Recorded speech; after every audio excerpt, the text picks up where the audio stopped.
And I had 2 state troopers with me that day. They were riding along. And we went in, and there was a little baby in a car carrier. And all I was told was there's 3 people dead. We were out in the street already. So I'm looking at the baby, and the sergeant says to me, she says, Gene, the baby's fine. We're letting it sleep.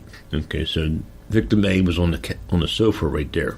All right, we go into the next room, and in the middle bedroom, the one girl was in the bed, and if she weighed 400 pounds, she weighed a pound. And we had to roll her over, and I heard my back go. So, it was one of those, okay. And then, she was a really big girl. And then the other girl was hiding in the back. She was hiding in the closet. And that's where they found her in the closet, and they shot her back there. Huh. And that was all over a chain snatch. Somebody snatched a chain off somebody. 3 people died. Mm-hmm. Over a chain. It's like divorces. People fight over open toothpaste and stuff. It's like we do the worst things because of silly things. Yep. Well, thank you very much. Thank you for what you did. I don't know how you coped with it. I mean, other than your cynicism and dark sense of humor, I never smell alcohol on you.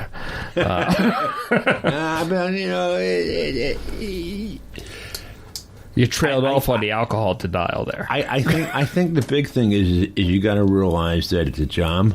It's a necessary job, and you got to do it right because you don't get a second chance. Whether it's doing something as simple as collecting evidence, notifying a family that somebody's not going to be coming home for dinner tonight.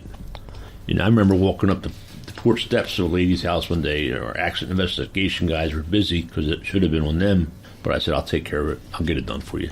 And I went on the block twice because it was like 4 o'clock in the morning, looking for which house was lit up. And there's only one house on the block, and I counted it again. That was the right house. So I walk up one flight of steps, and I'm walking back. And the lady sticks her head out the door. She sees me. She don't know me from Adam. She never saw me before in her life. All she sees is she got a young guy, looks relatively clean cut, if I do. Got a coat and tie on, coming to her house at 4 o'clock in the morning. She said, "Don't tell me he's dead. Don't tell me he's dead." What do you say to a woman like that? Yeah. Yeah, I mean, there's no easy way to do that.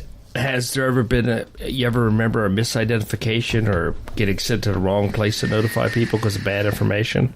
We have misidentified people, yes. It's got to happen.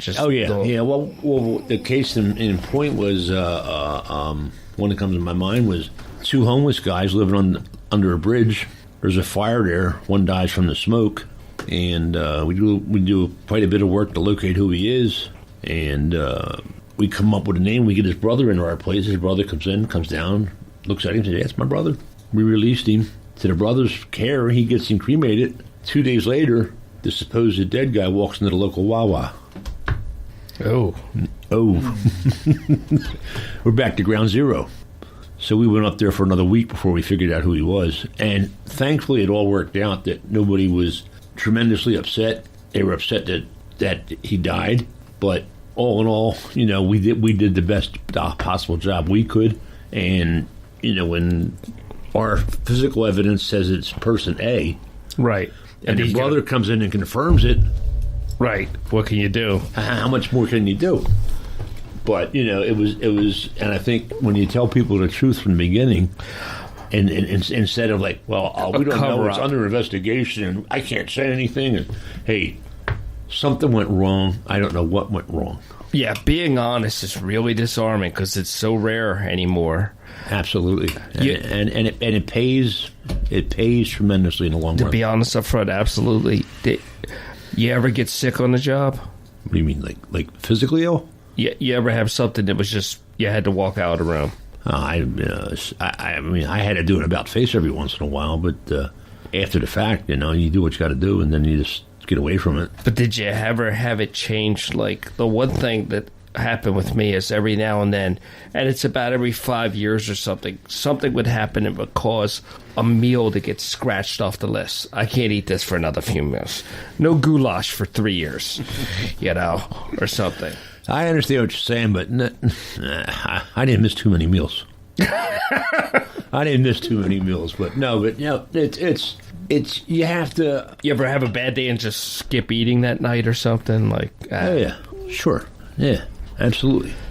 You know, some nights, you know, some guys, you know, you got to remember, it's like you go back to the job afterwards and just sit down and you beat each other up. Yeah. And that's just the way it is.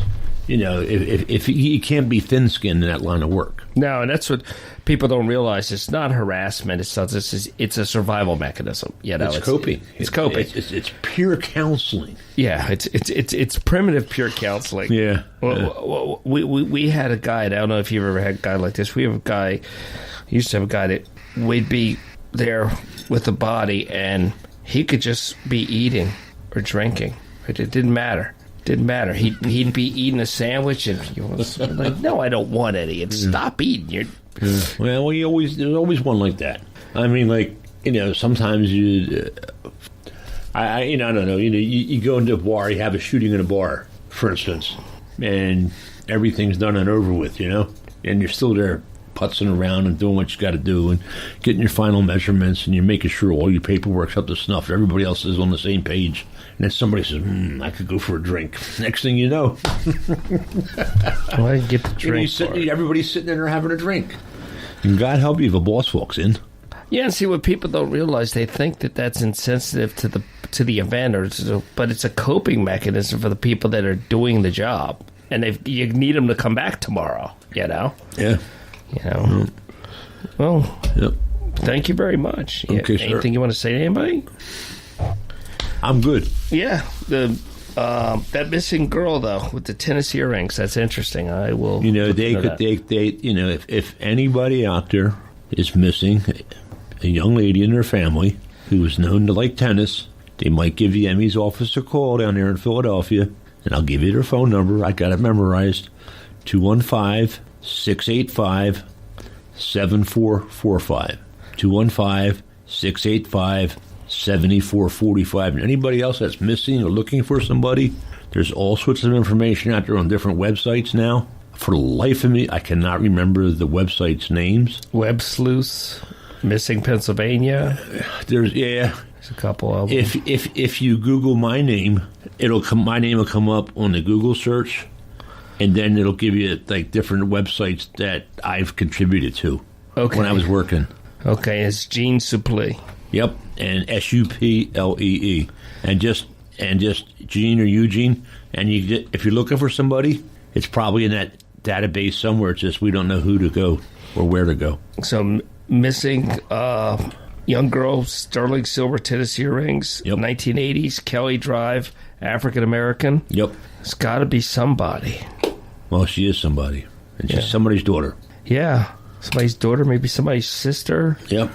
You know, and you know the tennis earrings were the biggest thing, and like I say, that was not a big thing with that community back then in those days. It's amazing what you can remember though, because it's like you might not remember where you park your truck, but you could probably still see those earrings clear as day. Certainly can.